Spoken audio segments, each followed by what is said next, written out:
2023년 시작하면서 우리는 계속해서 기도의 사람에 대한 설교의 말씀을 나누고 있습니다. 히스기야의 기도, 한나의 기도, 그리고 느헤미야의 기도. 오늘은 네 번째로 다니엘의 기도에 대해서 말씀을 살피기 원합니다. 오늘 1절 말씀 보시면 다리오가 자기 뜻대로 고관 120명을 세워 전국을 통치하게 하고 또 그들 위에 총리셋을 두었다라고 말씀이 시작되고 있습니다. 여러분, 다리오는 누굽니까? 5장 31절 말씀 가보시면 메대 사람 다리오가 나라를 얻었는데 그때의 다리오는 62세였더라 라고 말합니다. 이 나라가 어떤 나라입니까? 바로 바벨론을 말합니다. 바벨론이 멸망하였는데 다리오가 그 바벨론을 얻어서 왕이 되었다라고 이야기합니다. 여러분, 왕이 된 다리오는 62세였는데 왕이 된 후에 가장 빨리 한 것은 무엇이겠습니까? 그 나라의 조직을 세우고 또 신하들을 세워서 그 나라를 통치하는 것을 하는 겁니다. 우리나라도 그렇지 않습니까? 대통령이 새롭게 바뀌게 되어지면 이전 대통령에서 일하던 사람들이 다 물러가고 새로운 대통령이 또 새로운 관료들을 입각시켜서 그들로 하여금 나라를 통치하게 하는 일을 하게 됩니다. 이것이 바로 왕들이 하는 일이고 대통령이 하는 일입니다. 마찬가지로 다리오 왕도 나라를 얻었기 때문에 나라를 120 지방관장을 세우고 더 나아가서 그들을 다스릴 수 있는 3명의 총리를 두었는데 그 3명의 총리 중에 한 명이 누군가 하면 바로 다니엘이었습니다. 여러분, 그런데 다니엘은 이 총리 셋에 들어가기에 사실 여러 가지 조건을 따져보면 굉장히 합당치 않은 이유들이 많았습니다. 첫 번째 이유는 무엇인가 하면 이 다니엘은 이미 포로로 잡혀왔던 사람이었다는 것입니다. 유대에서 포로로 잡혀서 이 바벨론 땅에 살고 있는 포로 출신입니다. 신분적으로 봤을 때 사실 합당치 않은 거죠. 두 번째 무엇인가 하면 다니엘의 나이입니다. 성경에 자세히 나오고 있지 않지만 이때 다니엘의 나이가 무려 82세였습니다. 이 다리오 왕보다 20살이 많은 그런 신하였어요. 그리고 더 나아가서 이 다니엘은 전 국가, 다시 말하면 바벨론의 신하 출신이에요. 새로운 왕이 등장하고 새로운 나라가 세워졌으면 사실은 앞에 있는 나라의 모든 신하들은 숙청의 대상입니다.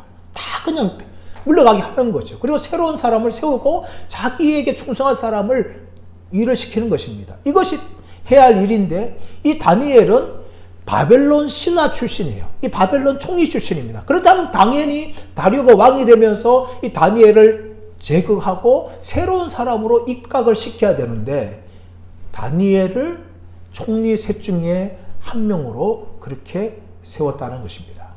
그리고 어떻게 이 불가능한 일이 다니엘에게 일어났습니까? 바로 우리는 여러 가지 이유가 말할 수 있겠지만 오늘 본문을 통해서 이 다니엘은 기도의 사람이었다는 것을 우리가 그 이유라고 말할 수가 있는 것입니다. 여러분, 그렇다면 다니엘은 어떤 기도의 사람이었습니까? 다니엘은 바로 기도와 삶이 일치한 사람이었습니다. 우리 3절 4절 말씀 보겠습니다. 3절 4절 시작. 다니엘은 마음이 민첩하여 총리들과 고관들 위에 뛰어남으로 왕이 그를 세워 전국을 다스리게 하고자 한지라. 이에 총리들과 고관들이 국사에 대하여 다니엘을 고발할 근거를 찾고자 하였으나 아무 근거 아무 허물도 찾지 못하였으니 이는 그가 충성되어 아무 그릇됨도 없고 아무 허물도 없음이었더라 라고 이야기합니다. 여러분, 이 다니엘에 대해서 어떻게 4절에 설명하고 있습니까? 그가 충성되어 아무 그릇도 없고 아무 그릇됨도 없고 아무 허물도 없더라 라고 이야기합니다. 이 충성되다는 것은 믿을 만한 신실한 사람, 이런 의미를 가지고 있어요. 그리고 허물이라는 것은 부패를 말하는데 부패함이 없다는 거죠. 그리고 더 나아가서 그릇됨, 소홀이나 태만이 없이 자신이 맡긴 일을 정말 정직하게 잘 감당한 사람이라는 것을 말하고 있는 것입니다. 여러분, 그런데 여러분, 다니엘 살고 있던 이 시대에 모든 사람이 다 그랬던 것은 아닙니다. 여러분, 왜 다리오 왕이 120 지방 장관을 세운 후에 총리 셋을 두었습니까? 그 이유가 이제 말씀 나오는데 왕에게 손해가 없게 하기 위해서 총리들을 세웠다는 거예요. 이 말이 무슨 말일까요? 이 말이 무슨 말인가 하면 바로 이 지방 장관들 중에는 부정부패를 일삼는 사람들이나 탐관오리들이나 아니면 뇌물을 받는 신하들이 있었다는 것을 이야기합니다. 그렇기 때문에 총리 3명을 두어서 그들을 잘 관리하여서 왕에게 조금도 손해가 되지 않도록 그렇게 통치를 해 나갔다는 것을 이야기합니다. 이런 지방장관에 비해서 다니엘 어떤 평가를 받고 있습니까? 그가 충성되어서 아무 허물도 없고 아무 그릇됨도 없었더라라고 이야기하는 것입니다. 사랑하는 여러분, 오늘날 우리 그리스도인들이 세상에서 어떻게 살아가야 됩니까? 세상은 부정직할 수 있습니다. 세상은 부조리할 수 있습니다. 그런 세상 속에서 우리 그리스도인들은 어떻게 살아야 되는가 하면 이 다니엘처럼 충성되고 사람들이 보기에 아무 허물이나 아무 그릇됨이 없는 그런 삶을 살아가야 될 줄 믿습니다. 우리가 개인 사업을 하든지 간에, 우리가 공무원이든지, 우리가 직장이든지 간에, 우리가 학생이든지 간에, 우리가 무슨 일을 하든지 간에 세상 사람들이 보기에는 저 사람은 충성된 사람이다. 저 사람은 아무 허물이 없는 사람이다. 아무 그릇됨이 없는 사람이다. 이런 평가를 받을 수 있는 우리 크리스찬들 되기를 예수님의 이름으로 축원합니다. 이걸 어떻게 그렇다면 이 다니엘이 이 부패가 가득한 그 나라에서 이렇게 충성되고 아무 허물도 없고 아무 그릇됨이 없는 이런 사람으로 살아갈 수가 있었을까요? 어떻게 가능할까요, 여러분? 그 이유가 3절 말씀에 나옵니다. 3절 말씀 보시면 다니엘이 마음이 민첩하여 라고 이야기합니다. 마음이 민첩하여 있다. 이 민첩하다는 이 단어를 정확하게 말하면 비상하다, 출중하다 이런 의미를 가지고 있어요. 그런데 이것을 이 NASB라는 영어 성경에서는 어떻게 번역하고 있는가 하면 Extraordinary Spirit이라고 번역합니다. 다시 말하면 특별한 영을 가진 사람이다.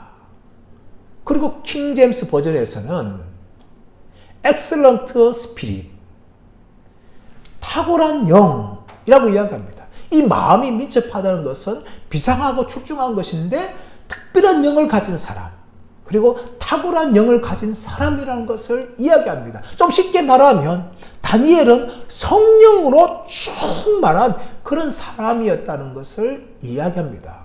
여러분, 그렇다면 성령 충만이 뭡니까? 우리는 성령 충만하면 조금 오해하는 부분이 굉장히 많아요. 이 감정적으로 굉장히 뜨겁거나 기도원에 가서 불러 하면서 기도한다든지 막 주의에 삼창 세게 한다든지 이런 사람 보면서 저 사람은 성령 충만한 사람이다. 그렇게 말하는 경우가 있는데 여러분, 성령 충만은 그것은 단지 일부분에 불과한 것입니다. 하나의 현상에 불과한 거죠. 여러분, 성령 충만은 반드시 우리의 삶에서도 드러나야 하는 것입니다. 우리 삶에서 전혀 성령의 지배를 받지 않는 그런 삶을 살면 아무리 교회에서 뜨겁게 한다든지 기도한다든지 아무리 교회에서 열심히 봉사한다든지 여러분, 그것은 가짜 성령 충만이에요. 성령 충만한 것처럼 보이는 것 뿐입니다. 진짜 성령 충만이 아닙니다, 여러분. 진짜 성령의 충만은요, 우리의 신앙에서 나타날 뿐만 아니라 그 신앙이 우리의 삶으로 이어져서 그렇게 나타난다는 것은 성령이 분명히 우리에게 말씀을 하고 있습니다. 여러분, 다니엘은 마음이 민첩하였어요. 그리고 더 나아가서 어떻습니까? 총리들과 고관들 위에 뛰어났다라고 이야기합니다. 여러분, 성령 충만은 단지 교회에서 충만이 아니라 우리가 살아가고 있는 세상에서 내가 맡고 있는 분야에서도 탁월한 일을 해내야 됩니다. 여러분, 다니엘은요, 신앙만 뜨거운 사람이 아니었어요. 그의 마음만 성령의 지배를 받은 사람이 아니었습니다. 그가 맡고 있는 모든 일에서 총리들과 고관들보다 뛰어난 능력을 가지고 있는 사람들이라는 겁니다. 여러분, 정치가가 아무리 마음이 좋으면 뭐합니까? 아무리 국민들의 여론을 잘 들으면 뭐합니까? 그 정치가가 무능력하다면 그 정치가로서의 소용이 없는 거죠, 여러분. 의사도 마찬가지 아닙니까? 의사가 환자들하고 많이 정말 친절하게 상담하고 설명해 주지만 그 의사가 처방해주는 약을 먹었는데 전혀 낫지 않는다. 여러분, 그것은 의사는 무능한 거죠, 여러분. 그래서 아무리 친정 소용이 없는 거예요, 여러분. 의사로서의 일은 뭔가 하면은 그 환자들과 상담하여서 그 환자의 병명을 정확하게 파악해내고 거기에 합당한 처방을 함을 통하여서 그 환자를 치료하는 것이 의사의 사명인 거예요, 여러분. 마찬가지입니다, 여러분.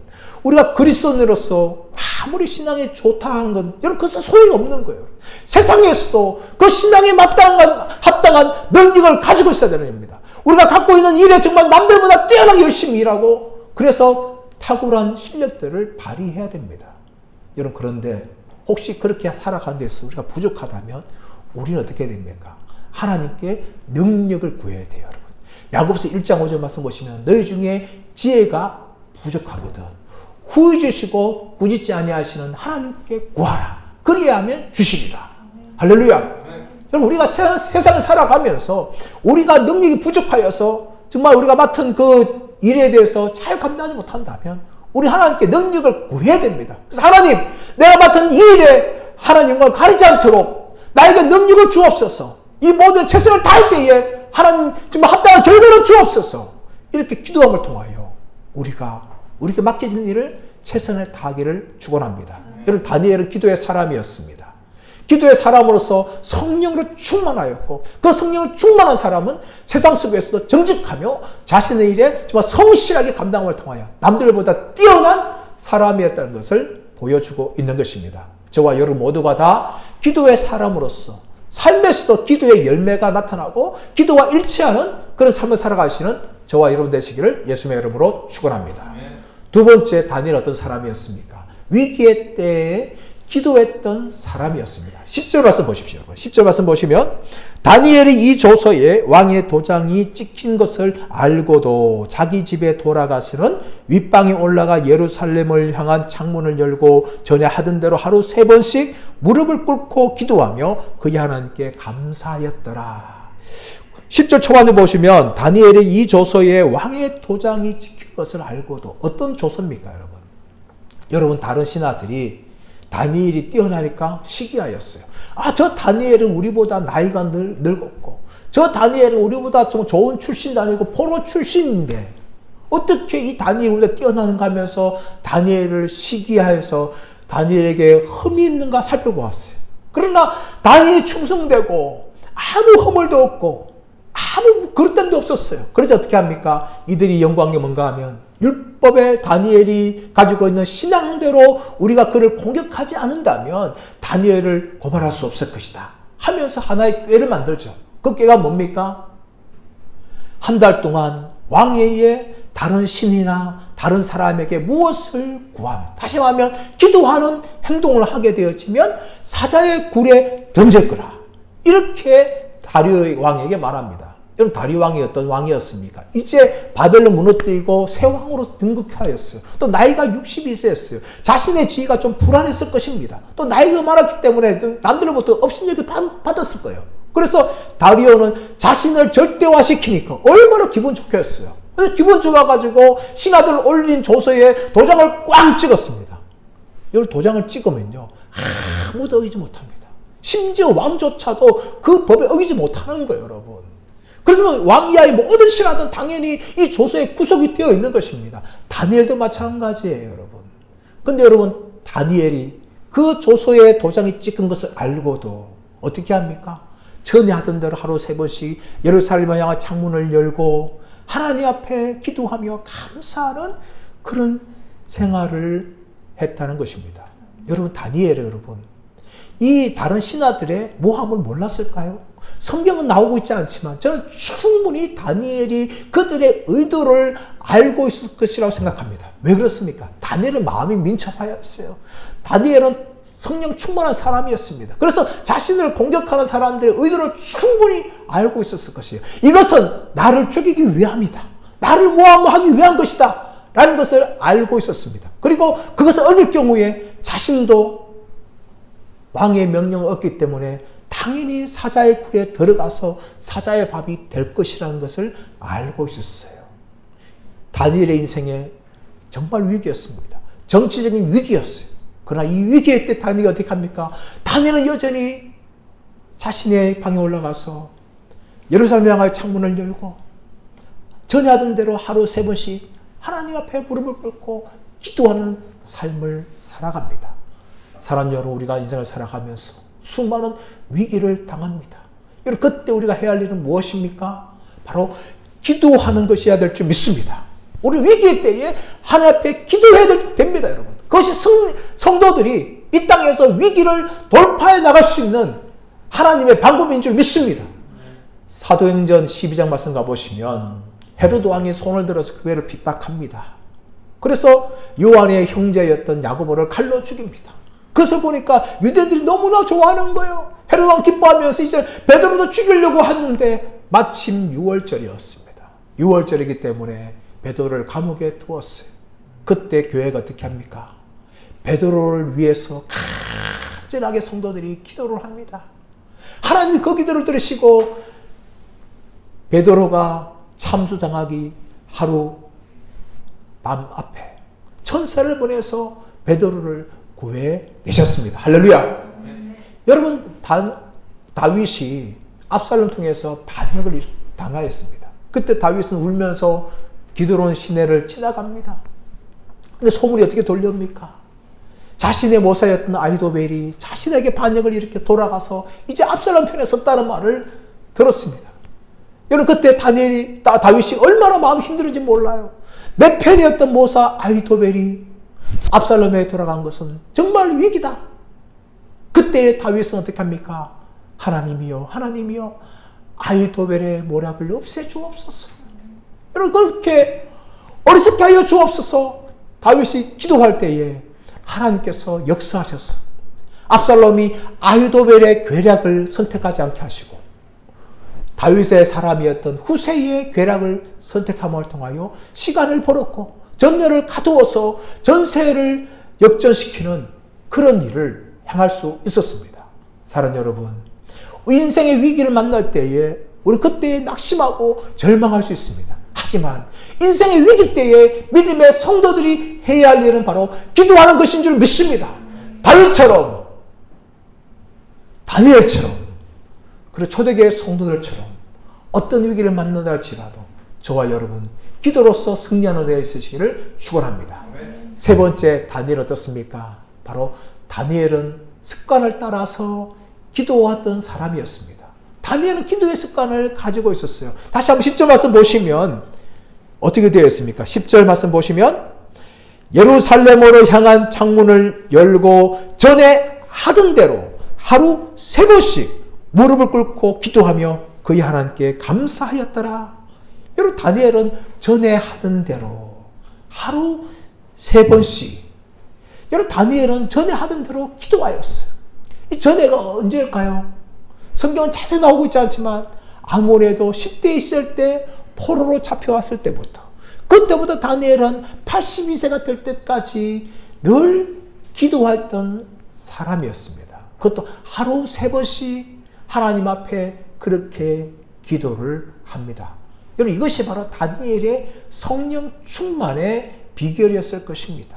여러분, 성령 충만하기 위해서는 우리는 늘 기도하는 삶을 살아가야 합니다. 그냥 성령 충만이 되지 않는다는 거예요. 그냥 성령 충만하고 되고 싶다, 희망사항 가지고 있어서 되는 것이 아닙니다. 다니엘은 바로 성령 충만한 사람, 탁월한 영을 가진 사람, 특별한 영을 가진 사람이었는데 그 사람이 되기 위해서 다니엘은 늘 하루 3번씩 하나님 앞에 기도하는 사람이었다는 것을 우리에게 보여줍니다. 제가 20년 전에 공병호 박사의 10년 법칙이라는 책을 읽었습니다. 그 책에서 무엇을 말하는가 하면 어떤 사람이 자기 분야에서 창조적인 도약을 하기 위해서는 10년 동안 노력을 해야 된다. 그러면 10년이 세월이 쌓여서 그 노력이 쌓여서 내공을 가진 사람이 된다라고 이야기합니다. 우리 언어 분야에 탁월한 사람을 향하여서 대가다, 그렇게 부릅니다. 여러분, 그 대가의 자리에 그냥 오르는 것이 아니에요, 여러분. 그 자리에 올라가기 위해서 정말 적어도 10년 동안 자기 분야에서 피나는 노력을 해야 됩니다. 그렇게 할 때 그것이 자기도 모르게 몸에 체득이 되어지고 실력으로 쌓이게 되고 남들보다 탁월한 사람이 되는 것입니다. 여러분, 다니엘이 어떻게 성령 충만한 사람이 되었을까요? 바로 전에 하던 대로 하루 3번씩 하나님 앞에 늘 기도하는 삶을 살았기 때문입니다. 여러분, 그런데 다니엘은 기도하면서 어떻게 기도합니까? 무릎을 꿇고 기도했다라고 이야기합니다. 여러분, 무릎 꿇는다는 것, 쉽지 않습니다. 특히 오늘날 다 의자 생활을 하고 있는 현대인들은 무릎을 꿇는 거 더 힘들죠, 여러분. 제가 어릴 때마다 교육관에 늘 새벽 기도하면은 방석을 깔고 그 무릎을 꿇고 기도하였어요. 근데 무릎을 꿇다 보면 참 어려운 게 뭔가 하면 무릎을 꿇으면 피가 통하지 않아요. 다리가 저려오죠. 그뿐만 아니라 너무 오랫동안 무릎 꿇고 있으면 염증이 생기게 되어지고 관절염이 생기고, 그리고 평생 동안 고생하는데 특히 연세가 많이 드신 분들은 관절염에 고생합니다. 우리 교회 연세 드신 권사님, 장로님 보면 참 무릎이 약하세요. 왜 그럴까요, 여러분? 그 이유는 무엇인가 하면 바로 오랫동안 무릎을 꿇고 기도하셨기 때문이에요, 여러분. 여러분, 그것이 참 힘든 것이지만 왜 무릎을 꿇어야 될까요? 무릎을 꿇는다는 것은 하나님 앞에서 하나님, 나는 아무것도 아닙니다. 하나님의 은혜가 필요합니다. 나를 불쌍히 여겨주옵소서. 그렇게 우리의 마음을 고백하는 것이죠. 그리고 더 나아가서는 하나님은 나의 왕이십니다 라고 고백하는 의미로 하나님 앞에 무릎을 꿇고 기도하는 겁니다. 여러분, 왕 앞에 어떻게 가만히 설 수 있겠습니까? 세상 왕 대통령 앞에서 함부로 설 수 없는 거죠. 고개를 숙이는 거죠. 그러나 여러분, 절대자 앞에서 어떻게 우리가 가만히 설 수 있을까요? 기도할 때도 마찬가지입니다. 절대자이신 왕이신 하나님 앞에서 우리가 기도할 때 무릎을 꿇어야 되는 것입니다. 여러분, 그런데 기도할 때 우리가 어떻게 합니까? 하나님을 왕으로 생각하기보다는 하나님을 아버지로만 생각할 때가 얼마나 많습니까? 그래서 담대하게 기도하지만 때로는 하나님을 향하여 너무 가볍게 여길 때가 많습니다. 기도할 때 균형을 이루어야 돼요. 하나님, 우리의 모든 기도, 우리의 연약함까지 다 받아주시는 아버지시지만 그 하나님은 천지를 창조하신 온 우주의 창조자시며 만왕의 왕이심을 알고 우리는 그 하나님 앞에서 무릎을 꿇고 그렇게 기도해야 될 줄 믿습니다. 그렇다면 다니엘은 그렇게 무릎 꿇고 기도하면서 무엇을 기도하였을까요? 10절 말씀 보시면 예루살렘을 향한 창문을 열었다라고 이야기합니다. 여러분, 예루살렘을 향한 창문을 열고 기도했다는 것은 어떤 의미일까요? 바로 예루살렘의 회복과 예루살렘의 죄에 대해서 회개의 기도를 드렸다는 것입니다. 여러분, 솔로몬이 성전을 봉헌하면서 열왕기상 8장 46절에서 51절에서 이렇게 이야기합니다. 하나님, 이 백성이 죄를 범하여 하나님의 심판을 받아서 적에게 사로잡혀 가서 온 마음을 돌이켜 하나님께 돌아와서 하나님께 기도하거든. 하나님께서는 백성들의 기도와 간구를 들으시고 그들을 돌보시고 그들의 죄를 용서하여 주시고 사로잡은 자들로 하여금 불쌍히 여김을 받게 하여 주옵소서. 그렇게 성전 봉헌할 때에 솔로몬이 기도를 합니다. 여러분, 다니엘이 포로로 잡혀갔어요. 포로로 잡혀가서 예루살렘을 향하여서 성전 쪽을 향하여서 문을 열고 기도할 때 무엇을 기도하였을까요? 하나님, 이스라엘 민족이 하나님 앞에서 죄를 범하여서 이렇게 하나님의 심판을 받았습니다. 회개의 기도를 드렸을 것입니다. 그리고 더 나아가서 하나님의 약속대로 이 백성을 불쌍히 여기셔서 좋게 하나님 예루살렘으로 돌아가게 하여 주옵소서.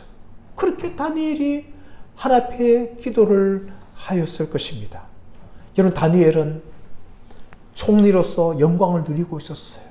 그래서 아마 얼마든지 이렇게 기도할 수 있었을 것입니다. 하나님, 내가 어떻게 포로 출신에서 이 자리에 올라왔습니까? 이 자리에서 끝까지 내가 승승장구하여 주옵소서. 얼마든지 그렇게 기도할 수가 있었을 것입니다. 또 다니엘은 82세였어요. 하나님, 내 나이가 82세입니다. 100세까지 건강하게 오래오래 살게 해주세요. 그렇게도 기도할 수가 있었을 것입니다. 그러나 여러분, 다니엘은 그렇게 기도하지 않습니다.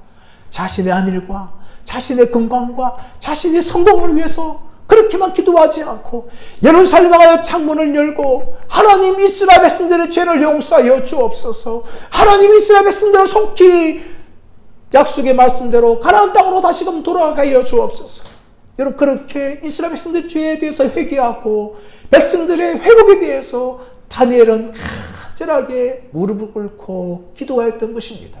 사랑하는 여러분, 오늘날 우리 그리스도인들이 무엇을 위해서 기도해야 합니까? 우리는 기도의 대부분을 우리의 건강과 우리의 물질과 우리 인생의 행복과 안정과 노후를 위해서, 자식들 위해서만 우리의 기도를 대부분 다 사용을 합니다. 여기에 대해서 아르헨티나 목사님이셨던 후안 카를로스 오르티저 목사님은 우리의 기도는 하늘나라에서 대부분 잣동산이에 불과합니다 라고 말하였던 것입니다. 사랑 여러분, 물론 그런 기도도 해야 합니다. 그러나 여러분, 우리가 하나님의 백성이라면 우리는 하나님 나라의 의와 그 나라를 구해야 될 줄 믿습니다.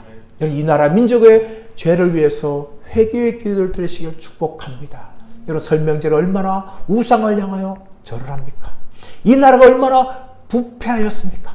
이 나라가 얼마나 음란합니까? 여러분, 이 나라 백성들의 죄에 대해서 우리는 회개하며 기도를 해야 합니다. 불신자는 회개할 줄 모릅니다. 누가 회개합니까?